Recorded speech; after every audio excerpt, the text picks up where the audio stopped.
I'd like to start this video with a preface to set expectations. This is not a video to explain any particular tech in detail, nor will the information shared in this video magically improve your performance online. This is a purely informative video to educate uninformed players or help people who are stuck or just entering the metaphorical valley one must cross to become proficient at the PvP side of Dark Souls. This valley is created by the lack of information available to players who are familiar with PvE and wish to move away from casual PvP, but do not understand the quirky elements that make the foundation of the meta as it's developed over the years. Although my short video will not be all-encompassing in the information on the topic, as there's way too much to cover in a single video, I hope what is presented here will clear up any confusion that may exist on the topics and help players with the drive to become better.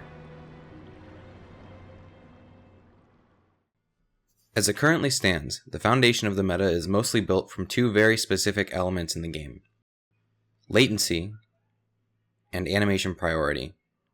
This video will be split into two major sections that will focus on each individually. I'll be including timestamps in the description if you'd like to jump straight to a particular section or example and explanation.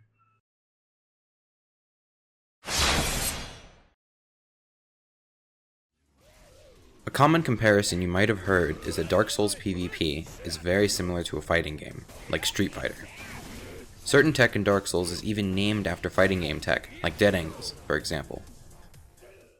While this comparison may or may not be true, depending on who you ask, there's one major difference between the games, in that the way that they're played.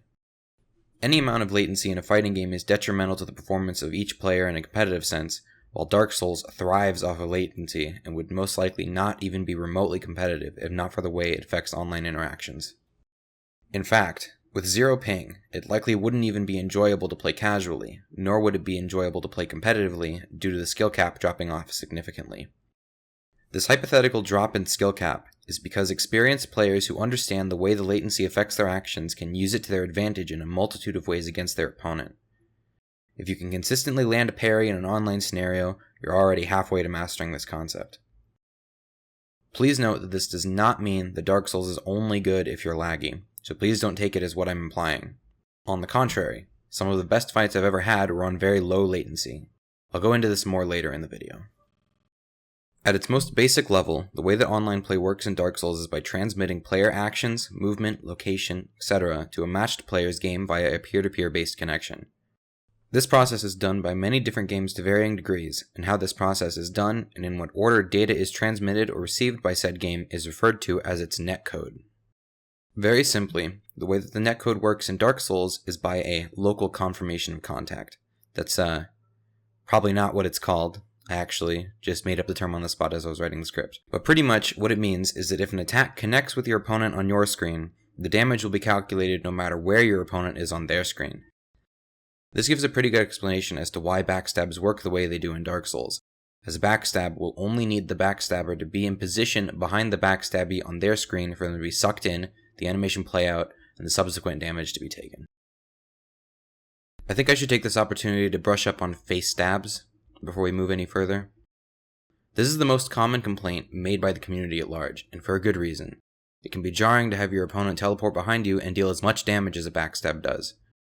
However, the frustration and disdain that has developed over time in relation to this topic is because of the lack of education on the matter and the lack of drive to understand why it happens. If you are someone who completely refuses to play Dark Souls PvP because of a bad experience you have had with backstabs, I urge you to put that behind you and try to learn how they work and give the game another shot. If 90% of the people who wrote off this game would take the time to understand the topic, the community wouldn't be so heavily divided on the matter and would find a game with an enormous amount of depth that has been mostly neglected. Back to the topic at hand. The amount of latency, or ping, you have in relation to the person you're paired up against can have a dramatic effect on how the fight will play out. Many things that are possible on very high latency are not possible on very low latency and vice versa. The higher the ping someone has with you, the more the netcode's quirks become apparent. Backstab chains become easier because many wake-up options lose viability. Kicks lose almost all viability as a defensive tactic. Damage will be taken from farther away. Damage taken by magic will likely be taken before the projectile hits your character, and the list goes on. Depending on the amount of latency you have with your opponent will determine how you can engage and approach your opponent as well. On higher latencies, you can punish even the slightest amount of aggressive play by your opponent by backstabbing their forward movement. In contrast, on very low latency, it is virtually impossible to punish basic aggression, as your opponent will have sufficient time to back off once they see you reacting. This sounds very annoying, and to be perfectly honest with you, it can be if the person you're fighting knows what they're doing enough to take advantage of and play to the strengths of the amount of latency they have with you.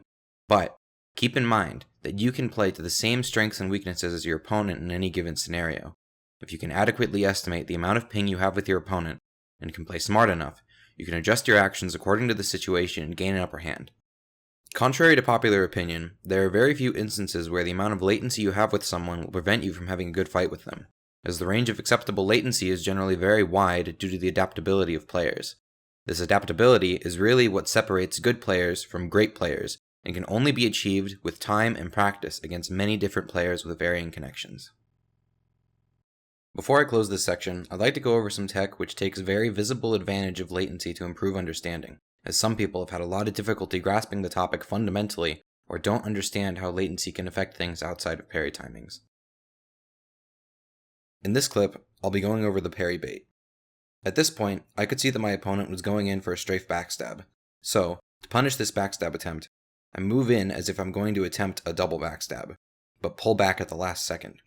By doing this, I'm taking advantage of the latency I have with my opponent and making it appear as if my back is still in front of him as he's strafing around me on his screen, when in reality, I've already moved out of a position to be backstabbed. He then attempts to backstab me by pressing R1, however, this only comes out as a standard light attack due to the fact that I've already moved away, which I then punish with a parry and riposte. This tech is only reliable if you're familiar with varying latencies, as if I pulled out too late, I would have just been backstabbed. If I pulled out too early, my back would move out of the way on my opponent's screen before they have a chance to R1. Next, we will be examining pivot backstabs. It starts off similar to the Parry Bait, where I have identified that my opponent is trying to backstab me and I'm set up to initiate a double backstab. However, instead of pulling back like I did in the Parry Bait, I continue to move forward by unlocking my character. Through the act of unlocking my character, I have effectively taken my back away from my opponent, removing their ability to successfully backstab me. But, because of the latency I have with my opponent, it appears as if my character is still in position to be backstabbed on their screen. So, instead of backstabbing me, a normal R1 comes out, which can very easily be punished by a backstab after locking back on. This, in concept, is very similar to the Parry Bait, in that it tricks your opponent into initiating a light attack which can be punished. The timing of this technique needs to be very precise in order for your opponent to avoid reacting in time, much more so than the Parry Bait. However, it is much more viable in the middle of a fight, as most experienced players will be expecting you to parry if you have your shield out. Here are some additional clips played at full speed so you can get the feel for the timing.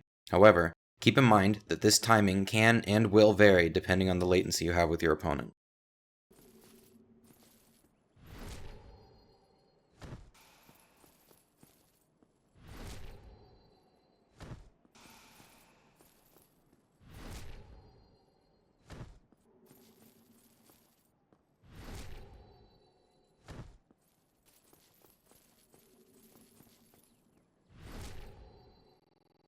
And here are those same clips, but from the perspective of the person getting backstabbed.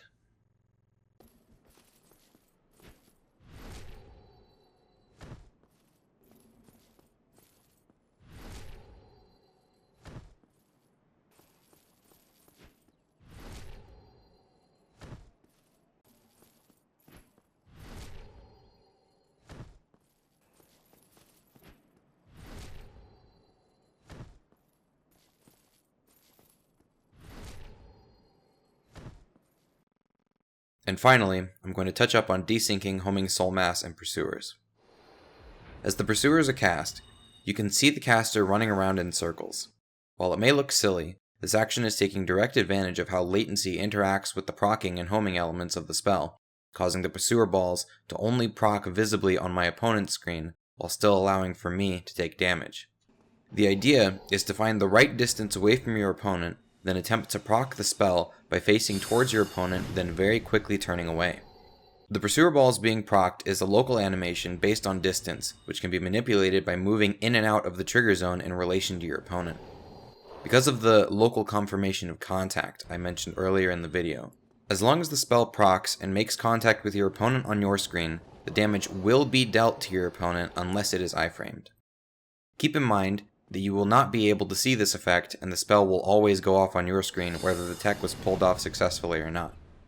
This is not a very reliable tech to use in a real fight due to how inconsistent it is. However, it is something fun to do on randoms and is a good example of the netcode interpreting player location.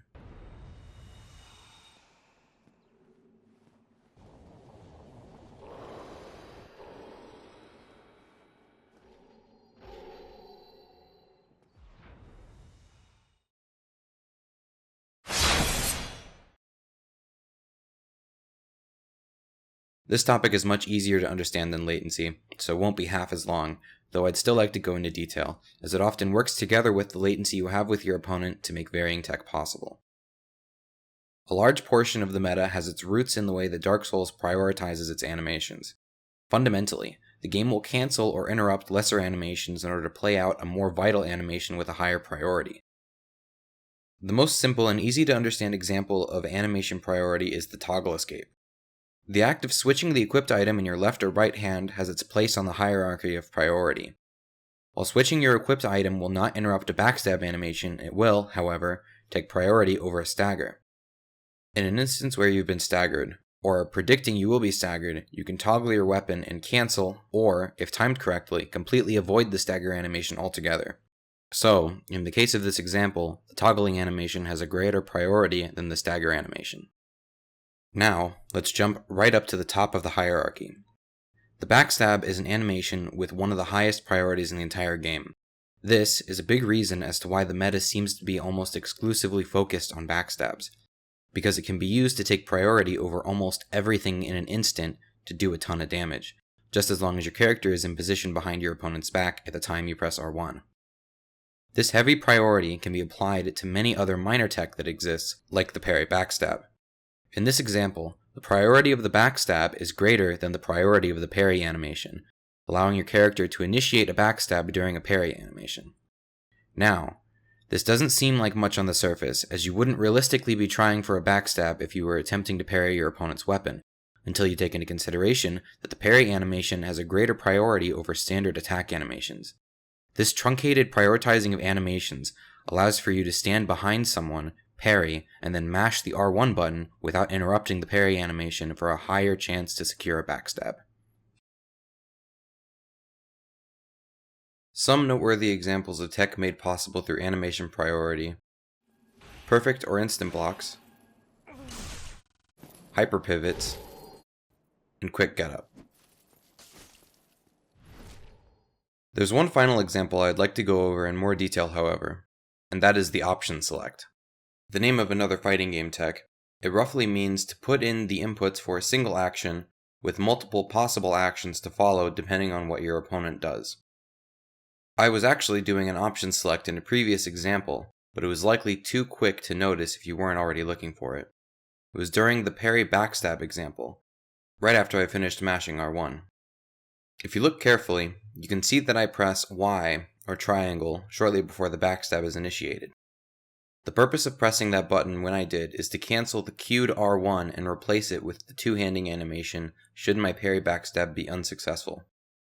This input can be replaced by any input which has priority over a queued R1, such as a roll, a backstep, or a toggle.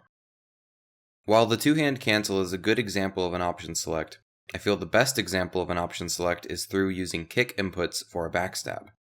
As I mentioned before, backstabs generally take priority over all other animations in the game. This includes a kick. When facing your opponent's back, the only input the game is looking for to initiate a backstab is R1, no matter the combination of buttons pressed. Therefore, it's possible to move to your opponent's back, enter the inputs for a kick, and still result with a backstab because the inputs for a kick include R1.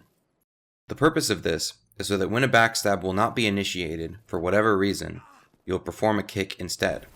This ends up being a perfect countermeasure for pivot backstabs mentioned earlier in the latency section, as your opponent will be vulnerable during the time in which they've unlocked and are trying to force an R1 from you. The action of kicking will redirect you towards your opponent and kick them away from you.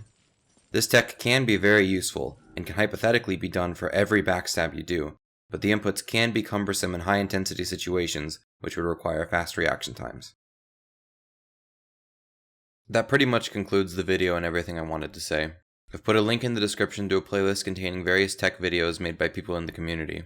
If you're relatively new to these concepts and would like to learn more outside of tech, or ask a specific question, you can find at least one knowledgeable person streaming on Twitch at any given time.